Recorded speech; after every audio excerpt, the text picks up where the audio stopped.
con el profesor Jorge Eduardo Rincón Sáenz, quien nos va a hablar acerca de los derechos del consumidor. Esta es nuestra barra académica mensual. Agradezco mucho su presencia y espero que disfruten la conferencia. Bienvenido, profe, y muchas gracias. Gracias, Joa, muy amable. Muy buenos días para todos, ¿cómo están? Buenos días, bien, profe, ¿y usted? Todo muy bien, excelente. Bueno, ¿me escuchan ahí bien? Todo perfecto. ¿Están viendo la pantalla? Sí, señor, sí Sí, lo escuchamos. profe. Bueno, perfecto. Bueno, muchachos, entonces el día de hoy vamos a hablar de derecho de consumo y vamos a hablar propiamente o principalmente de los derechos que le nacen al consumidor a partir de la Ley 1480 del 2011, que es como denominamos a esta ley el Estatuto del Consumidor. Para comenzar hablando de derecho de consumo y para comenzar hablando de los derechos que le nacen al consumidor, es necesario, digamos, empezar a despejar ciertos conceptos que son de vital importancia para entender precisamente estas normas. Bien, recuerden, y digamos que a la mayoría de ustedes que les he dado la clase de Derecho Comercial, en esa clase, en el primer corte de la misma, trato siempre de establecer las diferencias entre un acto civil, un acto de comercio y un acto de consumo, porque pueden en algún momento confundirse, sobre todo el acto de comercio con el acto de consumo, y ya vamos a ver por qué. Y es importante determinar dónde estamos, ¿cierto? Es decir, dónde estamos parados respecto a la norma.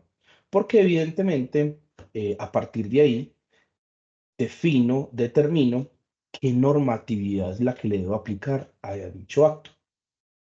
Para hacer un pequeño resumen, un pequeño recorderis de esto, recuerden muchachos que el acto de comercio son aquellos que están establecidos en el Código de Comercio, artículo 20, los que la ley considera mercantiles. Son 19 ejemplos de actos que la ley considera mercantiles, pero entendamos que ello, muchachos, no es de carácter limitativo, sino todo lo contrario, tiene un carácter de ejemplo respecto a las actividades, por lo tanto pueden ser otras más, ¿bien?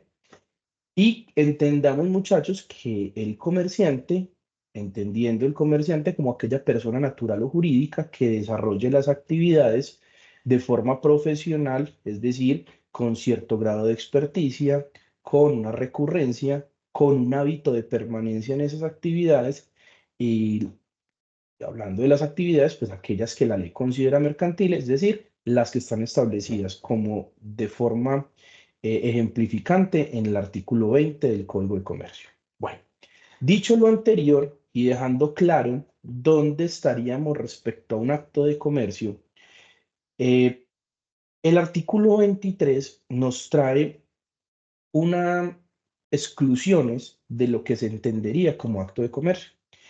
Y el numeral primero del artículo 23 nos determina que uno de los actos excluyentes de lo que se podría llegar a determinar como acto de comercio, dada la semejanza que pueda llegar a tener, es precisamente el acto de consumo. Bien, es el acto que se desarrolla precisamente, y como lo vemos en la diapositiva que se está presentando, conforme a la definición de consumidor, aquel que se realiza con la finalidad de satisfacer una necesidad propia, privada, familiar o doméstica. Entonces, en ese orden de ideas, entendemos que el consumidor es esa persona natural o jurídica que realiza el acto con dicha finalidad. Vuelvo y repito, con la finalidad de satisfacer una necesidad propia, privada, familiar o doméstica. Entonces, y distinguimos entre el acto de comercio y el acto de consumo desde el punto de vista de la finalidad, pues el acto de comercio enmarca a uno o dos comerciantes que realicen el acto o a una o diferentes partes que pueden ser o no comerciantes, por lo menos una de ellas obligatoriamente tiene que serlo, pero que su finalidad, como todos lo sabemos muchachos, pues la finalidad del acto de comercio tiene que ver sobre todo con el ánimo de percibir utilidades, con el ánimo de percibir ganancias. ese ánimo o ese carácter especulativo del acto de comercio es lo que determina precisamente esa naturaleza. Pero si lo comparamos precisamente con el acto de consumo, pues encontramos que la finalidad del acto de consumo, así puede ser semejante, es decir, la realización de un acto o un negocio jurídico, pues la finalidad es completamente diferente. En el acto de consumo, la finalidad tiene que ver sobre todo con la satisfacción de una necesidad propia, privada, familiar o doméstica, como lo acabamos de mencionar. El acto de consumo, entonces, necesariamente incorpora lo que denominamos una relación de consumo. Y la relación de consumo entonces se establece como la cadena de comercialización de bienes y servicios que implican necesariamente un consumidor, porque esa es la parte, digámoslo así, más importante de esa relación, un productor, un comercializador y evidentemente un producto o servicio que es el que se está comercializando. Si hacemos un análisis de esa relación de consumo y teniendo en cuenta o considerando lo antes mencionado respecto a las diferencias del acto de consumo y del acto de comercio, podemos establecer entonces que la relación entre el productor y comercializador, entre ellos, es necesariamente un acto de comercio. Esa relación de consumo, de manera intrínseca, compone en un primer momento una relación de comercio, un acto de comercio, que se da efectivamente entre el productor y el comercializador. Puede que uno de ellos no necesariamente tenga que ser un comerciante. Podemos hablar de un productor que esté enmarcado dentro de las características del artículo 23, numeral 4, pero necesariamente el comercializador sí debe ser un comerciante. Y como lo determina el Código de Comercio, cuando una de las partes es comerciante, pues la relación será comercial y se regirá por las normas en materia comercial. Dicho esto, entonces, hasta allí existe un acto de comercio. Cuando se incorpora esa relación, un consumidor, ese consumidor entendido como esa persona natural o jurídica que como destinatario final, y ojo con esto, como destinatario final, adquiera, utilice bienes o servicios con la finalidad de satisfacer una necesidad propia, privada, familiar o doméstica, ya irradia absolutamente a esa relación y la convierte en una relación de consumo. Es decir, a una relación que estará, digamos, enmarcada dentro de la normatividad que vamos a desarrollar en esta charla. ¿Hasta habíamos claro, muchachos? ¿Alguna pregunta? Sí, Sí, profe, doctor, está gracias. claro. Bueno, muy bien.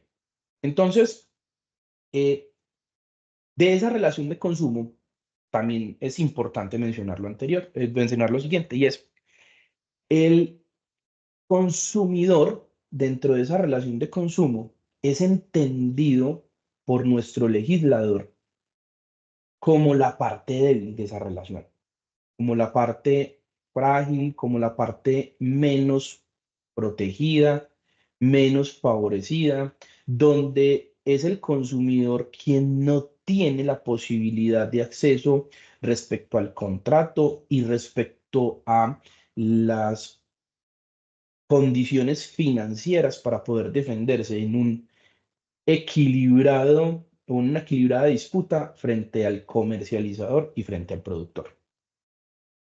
Dicho esto, entonces, pues genera la necesidad, y digamos que esto se da sobre todo a mediados del siglo pasado en el derecho americano, ven la oportunidad o ven la necesidad mejor de establecer normas en materia de derecho de consumo.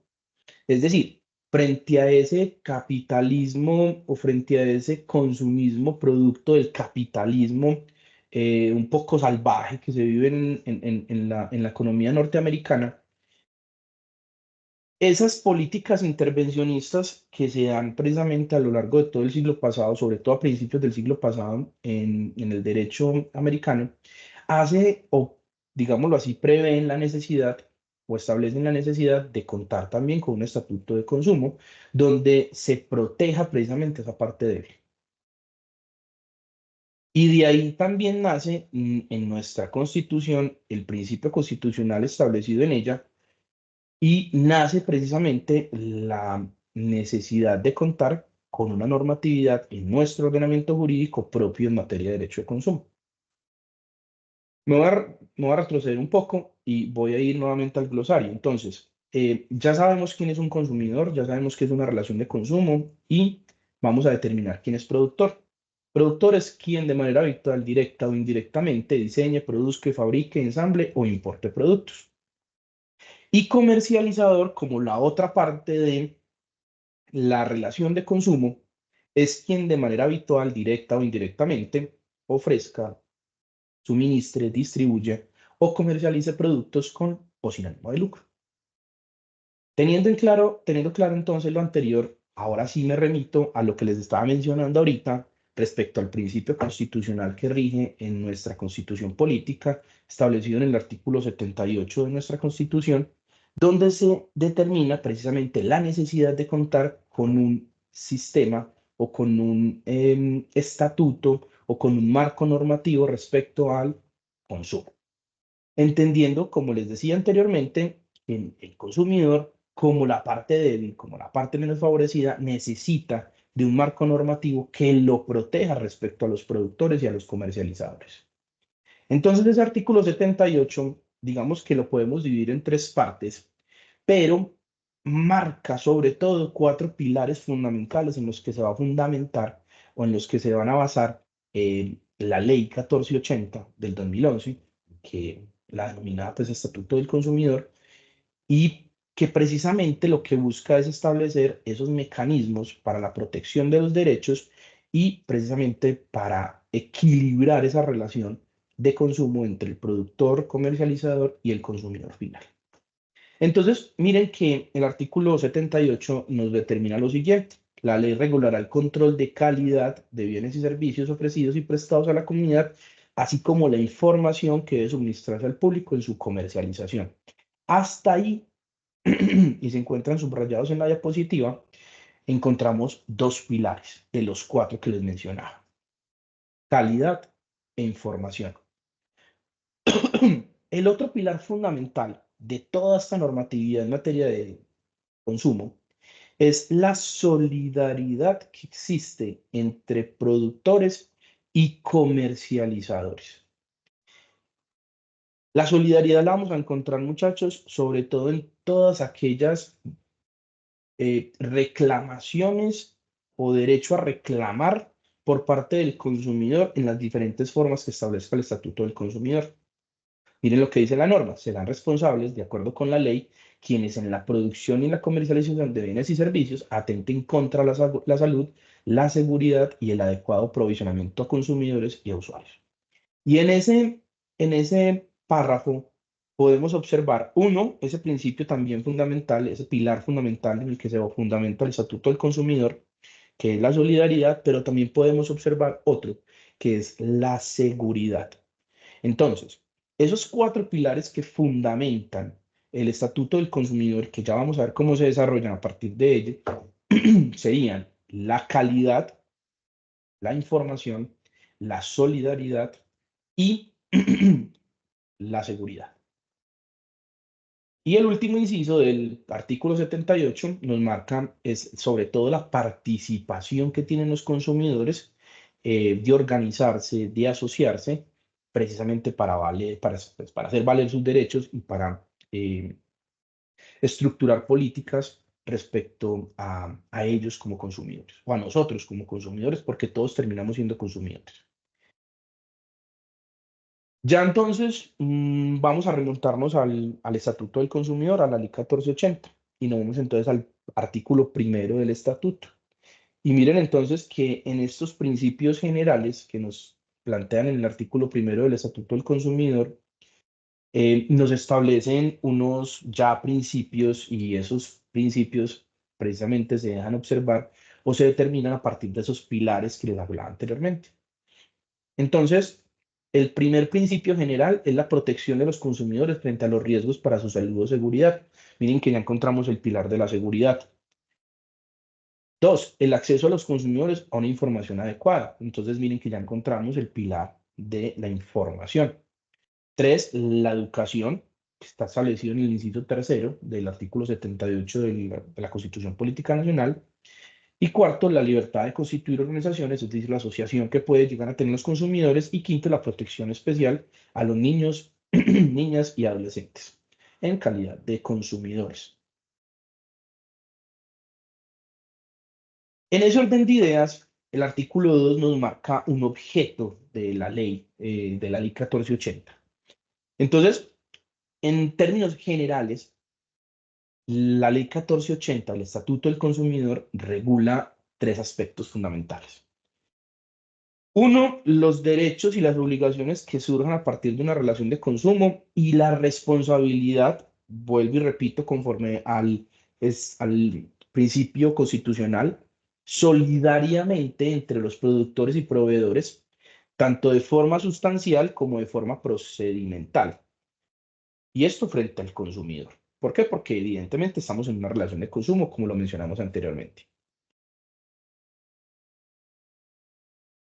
Aquí voy a hacer una pequeña explicación, y es según, pues, respecto a lo que regula la ley 1480 y la aplicación de sus normas. En materia de derecho de consumo, mejor, en materia de derecho privado, como ustedes saben y como se los he mencionado en sus clases de derecho comercial, el derecho privado tiene unas normas de carácter general que podríamos hablar de, pues, lo podrían determinar como la ley civil, y unas normas de carácter especial que podríamos determinar que serían las normas en materia de derecho mercantil. Y eso tiene una razón de ser, y es el grado de especialidad, el grado de sofisticación, el grado de necesidad de los comerciantes de regularse con unas normas propias y, digámoslo así, relacionadas con su actividad, diferente a las que los particulares de forma general, sin dedicarnos profesionalmente al comercio, nos podrían llegar a regular, es decir, las normas de carácter civil, las normas de carácter general. Entendiendo que el derecho privado rige la relación entre los particulares, uno podría determinar que el Estatuto del Consumidor pues también regula la relación entre particulares, entre consumidores, entre productores y comercializadores. Dicho esto, las normas en materia de consumo terminan siendo unas normas de carácter especial, pero dentro de esas mismas normas del derecho de consumo existen normas especialísimas. Es decir, dependiendo de la actividad económica que se preste, que se desarrolle, pueden o no existir normas de carácter especial en materia de consumo. Y por el grado de especialidad, pues efectivamente, primero vamos a observar las normas en materia de consumo en este sentido o frente a esta actividad puntual, y suplementariamente vamos a ir a las normas establecidas en el Estatuto del Consumidor. Ejemplo de ello, muchachos, actividades del sector financiero que se regulan a partir del Estatuto Orgánico del Sistema Financiero tienen normas propias en materia de derecho de consumo, o la actividad o el servicio de transporte aeronáutico tienen normas propias de derecho de consumo. ¿Qué quiere decir eso? Que cuando vamos a resolver una situación propia de esa actividad económica y que atañe a una relación de consumo, donde hay un consumidor que adquiere un servicio o adquiere un producto para satisfacer una necesidad propia, privada, familiar o doméstica, pues lo que tenemos que hacer es dar aplicación a la norma de carácter especial en materia de derecho de consumo, y si no encuentra allí una solución o una regulación propia, pues entonces vamos a acudir al Estatuto del Consumidor. Espero que esto quede completamente claro. ¿Hay alguna pregunta al respecto? No, No, profe, profe, gracias. todo bien.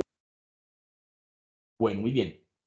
Entonces, Dicho eso, muchachos, bueno, obviamente también el objeto de la ley, pues evidentemente va a regular las relaciones de consumo donde se comercialicen productos tanto nacionales como importados. El artículo tercero del Estatuto del Consumidor ya nos empieza a hablar entonces de unos derechos y de unos deberes.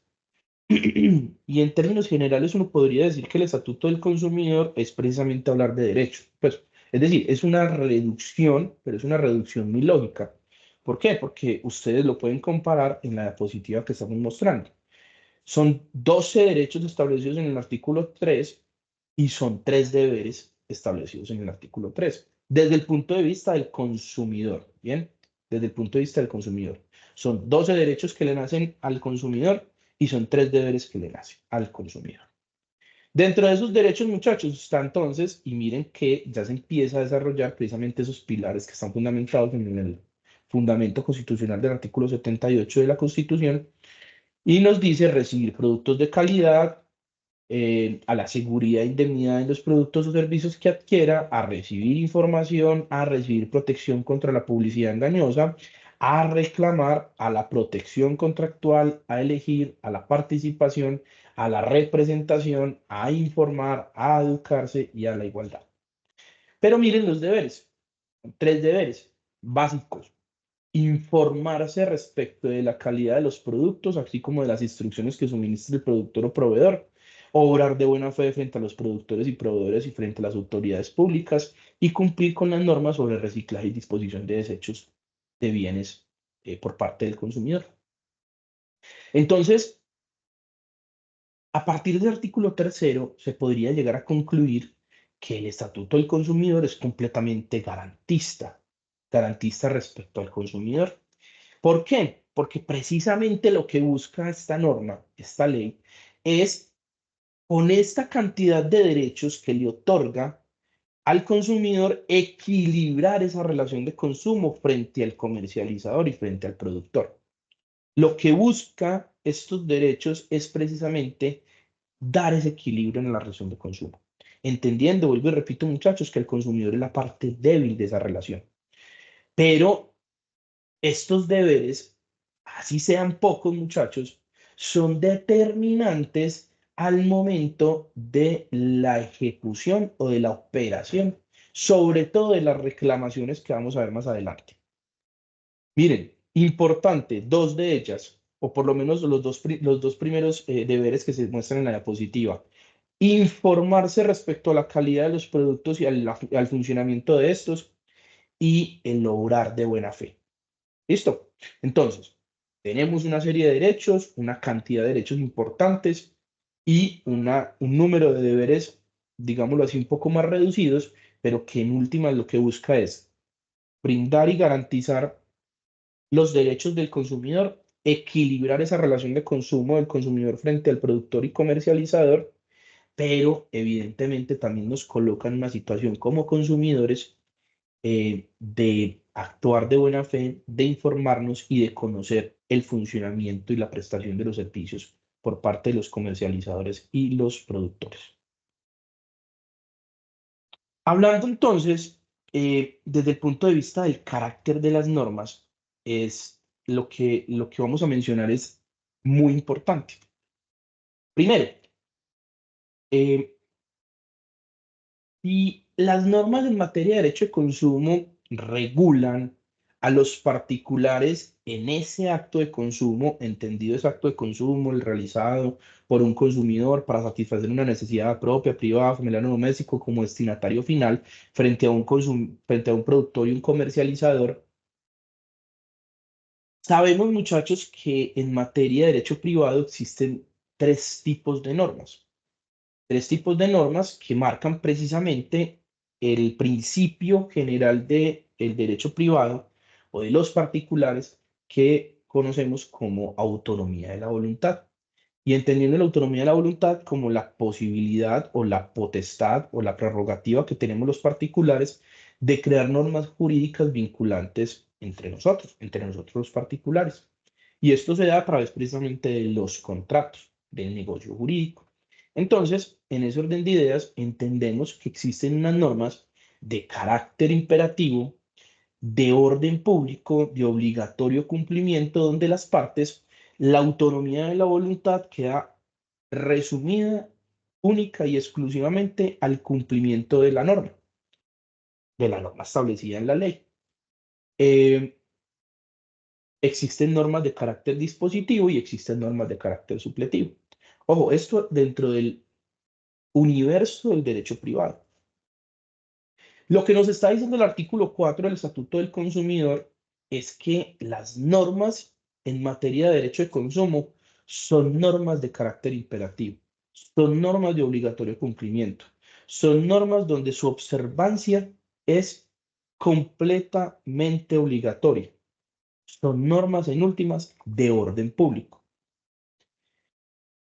Aquí hay que mencionar algo y es que cuando se trate de derechos patrimoniales que solamente miran el interés del consumidor frente al productor o comercializador y que a través de mecanismos alternativos de solución de conflictos se lleguen a acuerdos, estas situaciones el Estatuto del Consumidor las toma como válidas. Pero más allá de eso, más allá de esa situación específica de carácter patrimonial, donde solamente mira el interés del consumidor frente a los productores o comercializadores y que se lleguen a acuerdos, todo lo demás, muchachos, es de obligatorio cumplimiento, son normas de orden público y todo lo que se pacte en contrario se entenderá por no escrito. Bien. Adicional a lo anterior, miren que el artículo 4, desde el punto de vista del carácter de las normas, nos marcan una posición muy importante frente al consumidor y es el tema de la interpretación favorable. Toda interpretación favorable, y lo vamos a ver más adelante, sobre todo en materia de protección contractual, toda interpretación se debe de solucionar o se debe de resolver a favor del consumidor. ¿Por qué? Porque entendemos que el consumidor es la parte débil de esta relación de consumo. Y desde el punto de vista sustancial, pues tiene que ver mucho con lo que les vengo diciendo respecto a cómo se estructura el derecho privado, cuál es su norma general, cuál es su norma especial o cuáles son sus normas especiales. Entonces miren que en lo no regulado, en el Estatuto del Consumidor y que no tenga una regulación específica dentro de esta materia, se regulará entonces por lo establecido en el Código de Comercio. Y en lo no previsto en este, entonces nos vamos a la norma de carácter general. Esto tiene que ver sobre todo con la interpretación de los actos en materia de derecho privado, tanto mercantiles como civiles, y en este caso de derecho de consumo. Y en materia procesal, pues establecerán algunos procedimientos, algunas actuaciones administrativas por parte del órgano de vigilancia y control en materia de derecho de consumo, que sería la Superintendencia de Industria y Comercio, actuaciones administrativas que podrán tener una regulación especial en el Estatuto del Consumidor, pero que al no encontrarlo, mejor, al encontrar un vacío en esas situaciones, pues entonces nos vamos a remitir al Código Contencioso Administrativo desde el punto de vista de las actuaciones jurisdiccionales, aquellas entonces establecidas en el Código General del Proceso, sobre todo en particular el proceso verbal sumario. ¿Listo? Entonces, miren que ya para empezar a desarrollar precisamente estos pilares en los que se fundamenta el Estatuto del Consumidor, encontramos en principio en el artículo 6, 3, calidad, idoneidad y seguridad. ¿Qué entendemos por calidad? Como aquella condición que un producto cumple con las características inherentes al producto y las atribuidas en la información que se suministra sobre el producto por parte del productor y del comercializador. Idoneidad, encontramos entonces la actitud del producto o del servicio para satisfacer las necesidades para las cuales fue producido o es prestado, así como las condiciones bajo las cuales se debe utilizar en orden a la norma y adecuada satisfacción de la necesidad o necesidades para las cuales está destinado el producto. Y desde el punto de vista de la seguridad, toda condición del producto conforme con la cual en situaciones normales de utilización teniendo en cuenta la duración del producto, la información suministrada en los términos, la puesta en servicio, la instalación y el mantenimiento que se da a los productos, no presenta riesgos irrazonables para la salud o integridad de los consumidores.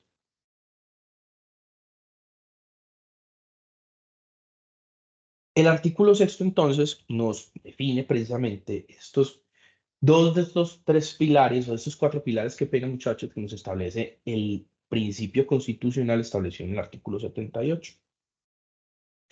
Y se marca de la siguiente manera, es decir, con qué se debe cumplir por parte del comercializador o por parte del productor, precisamente para que no genere un incumplimiento respecto al consumidor frente a la calidad, frente a la idoneidad y frente a la seguridad. Entonces, todo producto, servicio debe estar establecido entre unas normas técnicas, sobre todo los productos, normas técnicas fitosanitarias o las declaradas en un registro sanitario por parte del INVIMA, las indicadas en la información sobre el producto y lo que se considera como ordinario a él o habituales del mercado en el que se comercializa el producto. Y evidentemente entonces ya empezamos a hablar de las medidas de control o de protección que tengan los consumidores por el incumplimiento a estos pilares que establecemos como la calidad, la idoneidad y la seguridad. Y es uno, volvemos a remarcar, la responsabilidad solidaria, y este es un elemento recurrente que vamos a encontrar a lo largo de todo el Estatuto del Consumidor. Esa responsabilidad solidaria entre el productor y proveedor por la garantía ante los consumidores, la responsabilidad administrativa individual por parte del productor y del comercializador, dependiendo de si la situación que va en contra precisamente de las normas técnicas, de las indicadas en la información o de las habituales del mercado, pues marcará quién entonces será responsable ante la autoridad administrativa, que en este caso sería la Superintendencia de Industria y Comercio, y la responsabilidad por daños por producto defectuoso en los términos establecidos en el Estatuto del Consumidor, que ya más adelante lo vamos a ver. ¿Hasta aquí alguna pregunta, muchachos? No, profe, gracias. No, pero yo creo que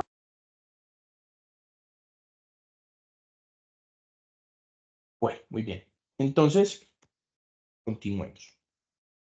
Hablemos entonces de una de las principales reclamaciones a las cuales tiene derecho el consumidor en virtud precisamente de estos pilares en los que se fundamenta el Estatuto del Consumidor. El primero de ellos, las garantías, ¿cierto? La garantía frente al producto, frente al servicio. ¿Qué entendemos por garantía? La garantía corresponde entonces a una obligación temporal, y miren que se encuentra subrayado, obligación temporal solidaria a cargo del productor y el proveedor de responder por el buen estado del producto y la conformidad del mismo con las condiciones de idoneidad, de calidad y seguridad legalmente exigibles o las ofrecidas. Y nos habla la ley en el artículo séptimo de una garantía, de un tipo de garantía, la garantía legal. Resulta, muchachos, que existen dos tipos de garantía, la garantía legal y la garantía suplementaria o la garantía convencional. La garantía legal es aquella que vamos a estar hablando o, digamos, desarrollando o escribiendo a lo largo de esta charla, que se encuentra establecida más adelante. Y la garantía suplementaria o convencional es toda garantía por encima de la garantía legal que las partes convienen y que posiblemente, dependiendo del comercializador o productor, podrá tener una contraprestación adicional al precio que se paga por el producto. Miren que la garantía legal no tiene ningún costo adicional, ¿bien? Así se encuentra establecida en la ley, y cualquier costo adicional, como lo mencionábamos ahorita, con el carácter de las normas de orden público y que no se puede pactar en contrario a lo que está establecido en el Estatuto del Consumidor, se entenderá por no escrito y será ineficaz.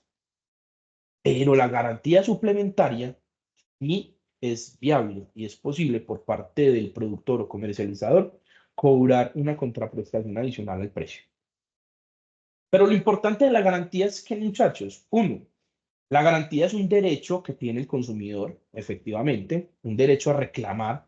¿Por qué? Por la calidad, por la idoneidad, por la seguridad del producto, pero resulta que no es un derecho absoluto, no es un derecho perpetuo, es un derecho temporal y es un derecho que, desde el punto de vista del productor y comercializador, marca un tiempo normal para un uso adecuado, correspondiente a la naturaleza del producto, para la aptitud que tiene el producto para lo cual fue creado, para satisfacer las necesidades del consumidor.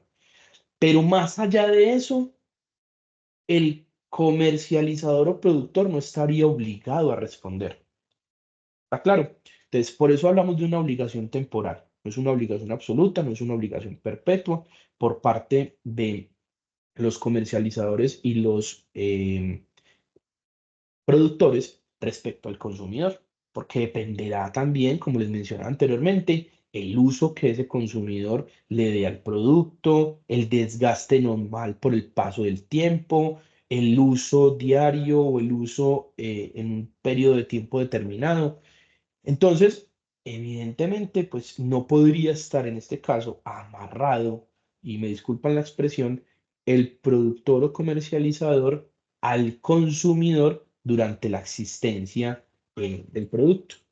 Entonces, en ese orden de ideas, la ley para la garantía legal, que es de la cual estamos hablando en este caso, determina unos tiempos para precisamente desarrollar este derecho de reclamar por la calidad, por la idoneidad y por la seguridad del producto.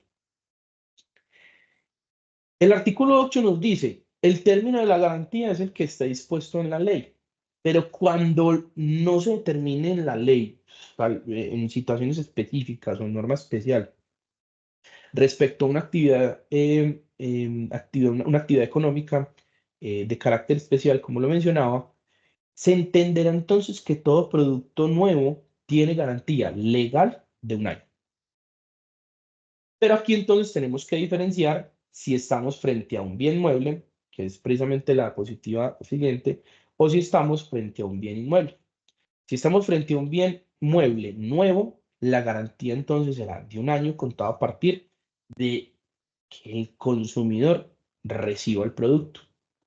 Si estamos hablando de bienes inmuebles, entonces tendremos una garantía legal por la estabilidad de la obra de 10 años y por los acabados de un año.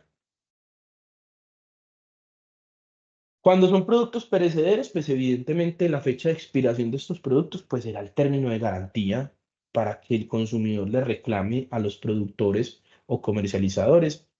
Y cuando se trata de productos usados sin garantía, pues lo que se debía hacer por parte del productor o comercializador es informar de esta situación a el consumidor.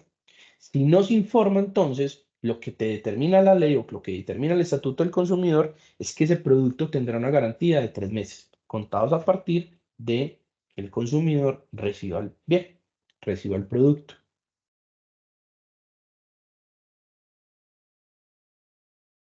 Desde el punto de vista de la suspensión, es decir, en el momento en que se pueda llegar a reclamar por la garantía, opera la suspensión de la misma. Es decir, opera ese periodo que acabamos de mencionar dependiendo del bien y dependiendo de la situación en la que estemos, empezará a contar entonces una suspensión.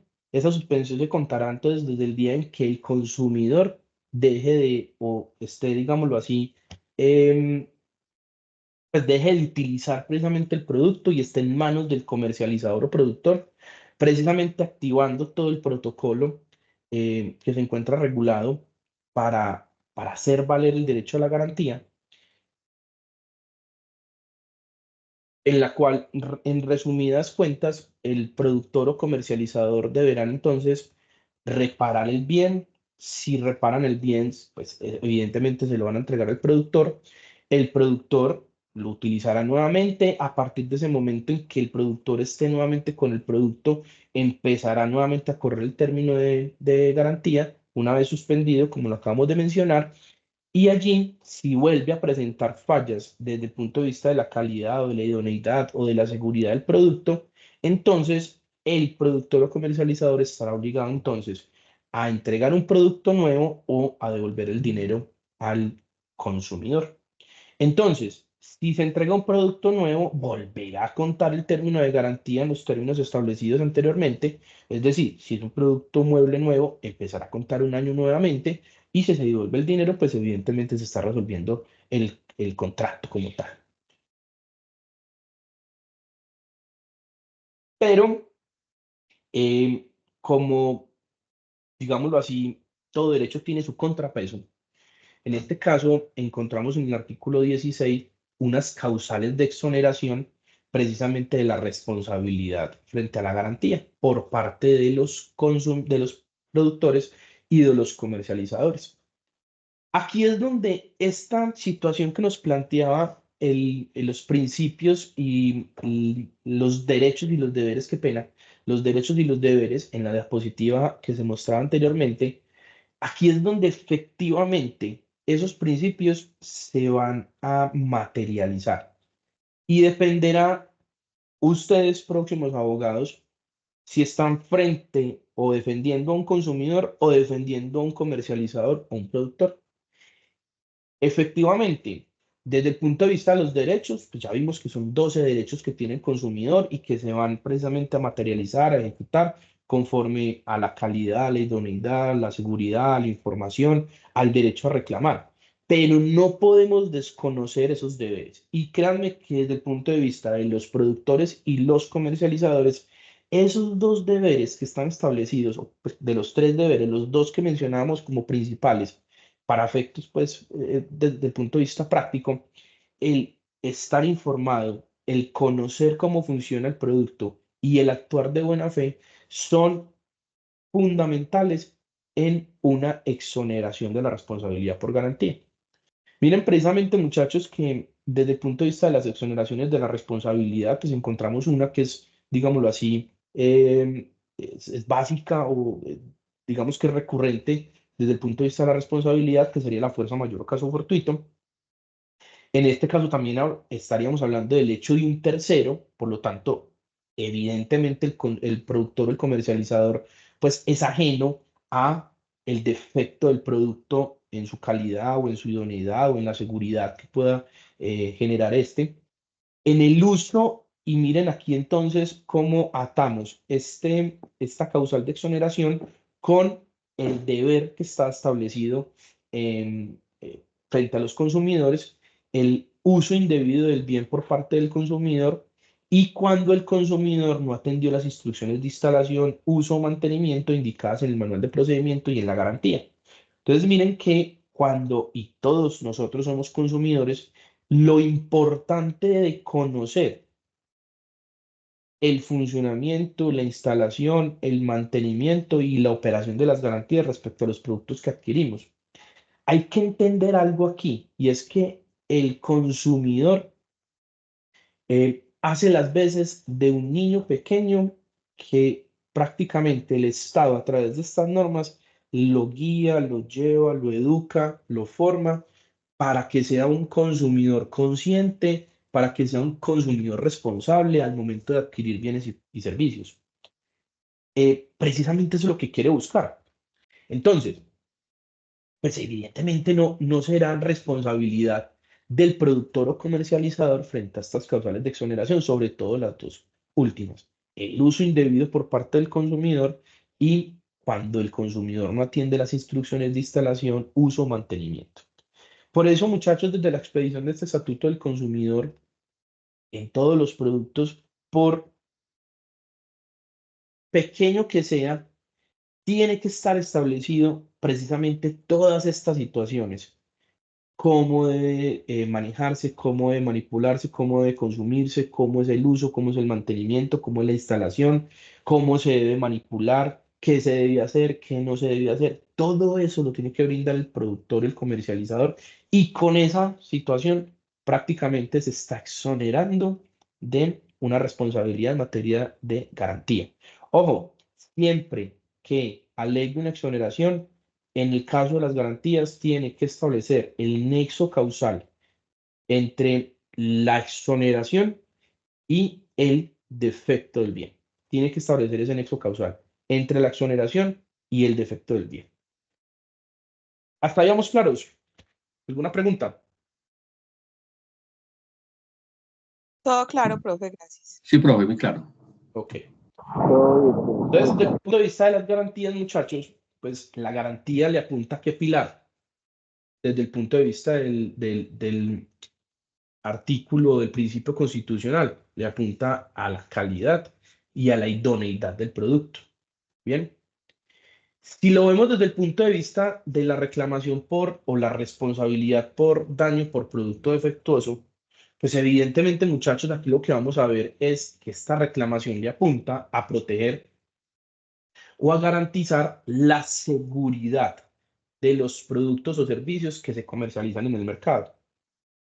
Las garantías a la calidad y la idoneidad y la responsabilidad por daño por producto defectuoso a la seguridad de los bienes. Entonces, en esta responsabilidad que se encuentra desarrollada a partir del artículo 19 del Estatuto del Consumidor y siguientes, existen dos situaciones específicas en las cuales el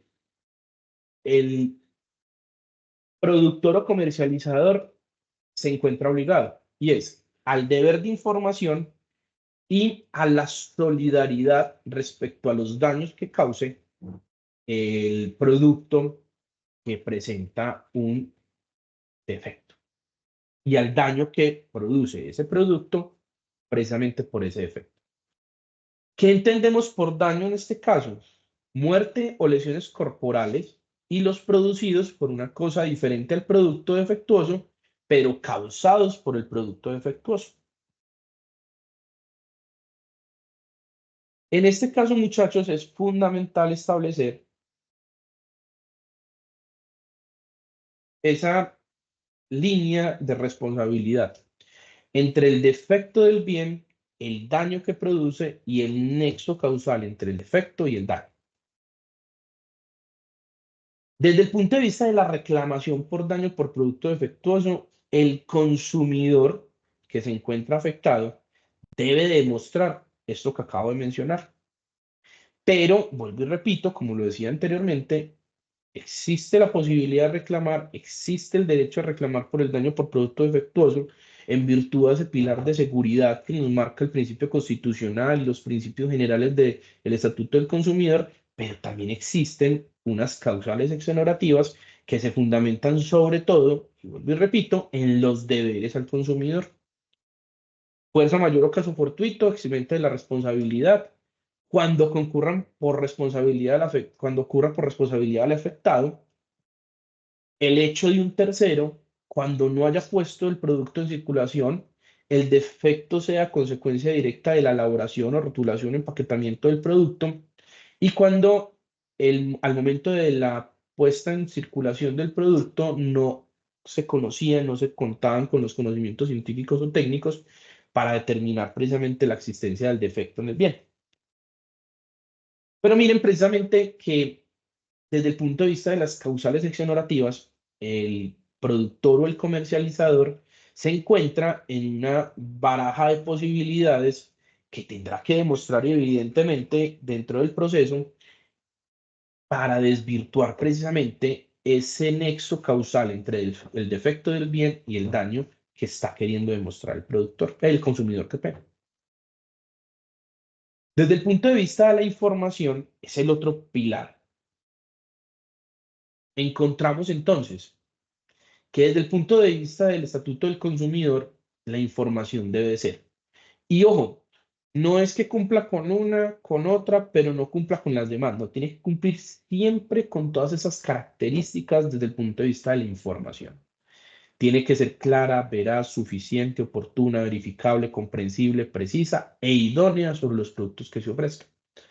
¿En virtud de qué? En virtud del que el consumidor se entiende como la parte débil y en virtud de que lo que les decía anteriormente es que el consumidor hay que entenderlo como un niño pequeño, que hay que guiarlo, que hay que llevarlo, que hay que informarle, que hay que decirle, que hay que contarle absolutamente todas las situaciones que se podrían ver el afectado en su seguridad o en lo que podría llegar a darse o afectado, muchachos, en un defecto del producto, en su calidad, en la idoneidad.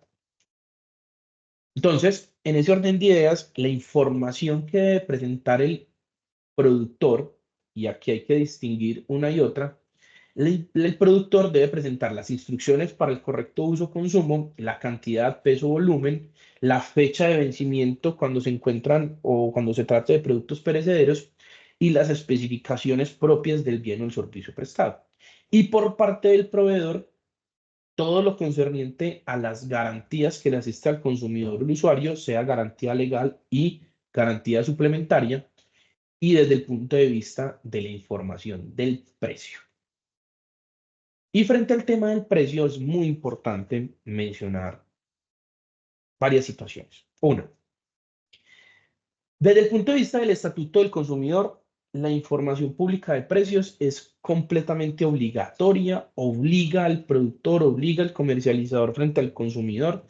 El consumidor está obligado a pagar lo que el productor o comercializador anuncia públicamente respecto al precio, pero existen o han existido situaciones donde esa, esta obligación legal, este principio desde el punto de vista del Estatuto del Consumidor, eh, su aplicación ya, digámoslo así, se torna un poco difusa. Y es, siempre y cuando, y por eso nos hacemos la pregunta de qué pasa cuando existe un error por parte del productor o vendedor al momento de anunciar el precio, ¿qué sucede allí? Entonces, ¿qué ha dicho la Superintendencia de Industria Superintendencia de Industria y Comercio en su doctrina y en las decisiones desde el punto de vista jurisdiccionales que ha tomado respecto a este tipo de situaciones? Y es, dentro de nuestro derecho existen unos principios, que es el principio de buena fe, que es el principio del uso del derecho, que es el principio de la solidaridad, donde por un precepto normativo, un precepto legal, y evidenciando un error por parte del productor o comercializador, no se puede dar aplicación a ese precepto legal, sino que lo que se tiene que hacer es una interpretación extensiva y una interpretación acudiendo a sus principios generales del derecho frente a la buena fe y el abuso del derecho. Es manifiestamente cuando se da una situación que es evidente un error en un precio irrisorio por parte o que se informa un precio irrisorio por parte del productor o comercializador. En esos casos, el productor y comercializador no está obligado a vender el producto al precio que lo está informando. Son situaciones específicas donde en casos puntuales se ha evidenciado por parte de los consumidores que no existe una buena fe y que se está precisamente abusando del derecho, precisamente en este precepto legal establecido en el artículo 26 del Estatuto del Consumidor. En términos generales, podríamos decir lo que mencionamos anteriormente: el productor y comercializador está obligado a respetar el precio al consumidor, pero dadas unas circunstancias de tiempo, modo, lugar, estructura por parte del consumidor, conocimiento por parte del consumidor, eh, el producto que se está vendiendo y el precio en el mercado de este producto, se podría llegar a determinar que existe un abuso del derecho por parte del consumidor y no darle aplicación a este precepto legal. ¿Estamos claros, muchachos? Sí, doctor. Sí, doctor. Perfecto. Sí, doctor. Desde el punto de vista de la publicidad, establecido en el artículo 99 del Estatuto del Consumidor, eh, lo que se busca precisamente es evitar a toda costa lo que se conoce como publicidad engañosa. ¿Y qué entendemos por publicidad engañosa? Es darle unas condiciones a un producto o a un servicio que no tiene, que no corresponden con la realidad. Y el problema de esto, muchachos, es que se puede utilizar a través de medios masivos de comunicación. Y el Estatuto del Consumidor prevé una solidaridad cuando se logra establecer una culpa o dolo por parte del medio de comunicación donde se promueva, donde se promocione, donde se publiciten productos o servicios que no cumplan precisamente con esas condiciones o que se estén ofertando precisamente condiciones que el productor o comercializador no pueda llegar a cumplir con su producto o que estén ajenos a la realidad. Entonces, en ese orden de ideas, la responsabilidad es solidaria por parte del medio de comunicación, tanto con el comercializador y con el productor, frente al consumidor por un tema de publicidad engañosa. Este tema es supremamente delicado en medios masivos de comunicación. Y las causales exonerativas de esta situación, precisamente puede ser la fuerza mayor o el caso fortuito, o cuando se logre determinar que la publicidad ha sido adulterada o suplantada. Situación bien compleja realmente desde el punto de vista operativo. Vamos a hablar de un pilar muy importante que es la protección contractual en el Estatuto del Consumidor. Se fundamenta en tres principios: la interpretación favorable para el consumidor, toda situación que no se encuentre una solución que esté establecida en la ley, pues se tendrá que, o por parte, o establecida en el contrato, se tendrá que interpretar favorablemente al consumidor. No se puede obligar al consumidor a, valga la redundancia, consumir unos productos que no se encuentran requeridos por esto. Y hay una prohibición de unas ventas atadas, es decir, que un producto esté condicionado a la adquisición de otro producto. Pero sobre todo me voy a referir, muchachos, eh, a la interpretación favorable y a las condiciones desde el punto de vista generales de los contratos de adhesión en materia de derecho de consumo en el poco tiempo que me queda. ¿Qué entendemos, muchachos, por un contrato de adhesión? Aquel contrato donde una de las partes extiende el clausulado del contrato y la otra parte se adhiere a este.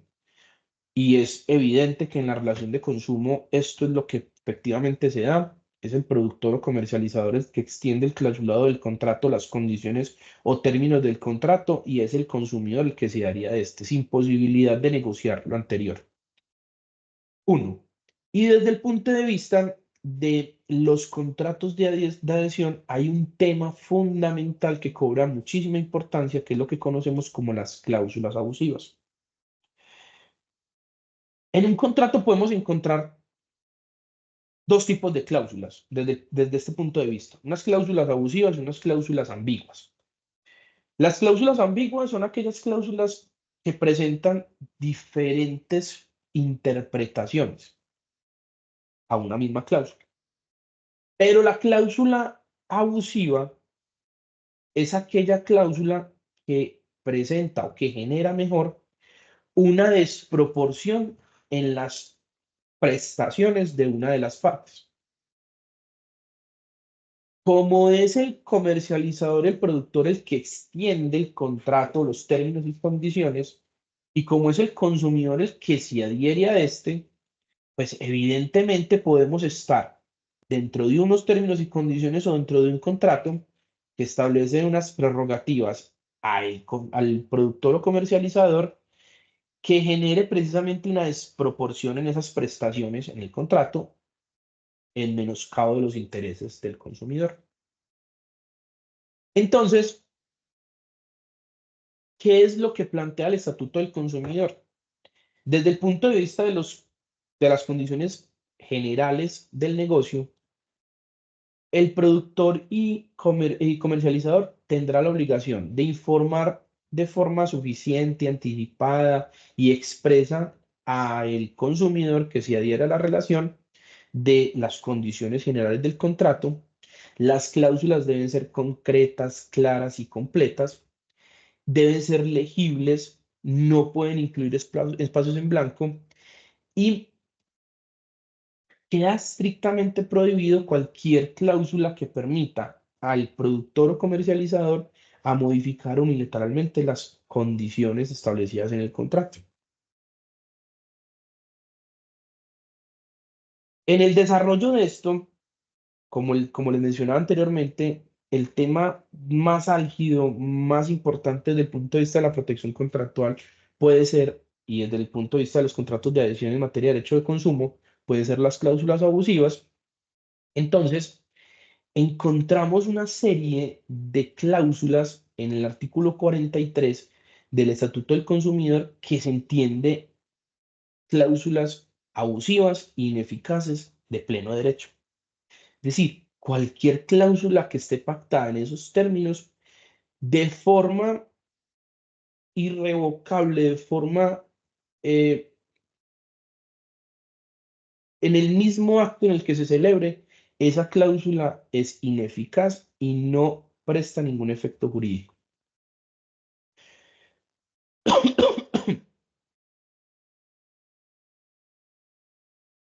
Joan, ¿nos da para terminar o...? Sí, mi profe, terminémoslo y Aunque, queda ¿sabes grabado qué? para él. Yo tengo una sustentación de un trabajo de grado ya. Ah, bueno, mi profe, entonces nos quedaría pendiente el otro tema. Listo. Y ya para finalizar con el tema de operaciones y las acciones jurisdiccionales. Hasta ahí todo claro, muchachos. Sí, profe, muchas Sí, doctor. gracias. Sí, profe, muchas Sí, gracias. doctor, muchas gracias. Perfecto. Muchas gracias, doctor. Gracias, profe. Muchas gracias, muchachos. Ahí en el chat ya está la asistencia para que por favor la diligencia. Gracias, doctora Johanna, muchas gracias. Gracias, doctor. Hasta luego.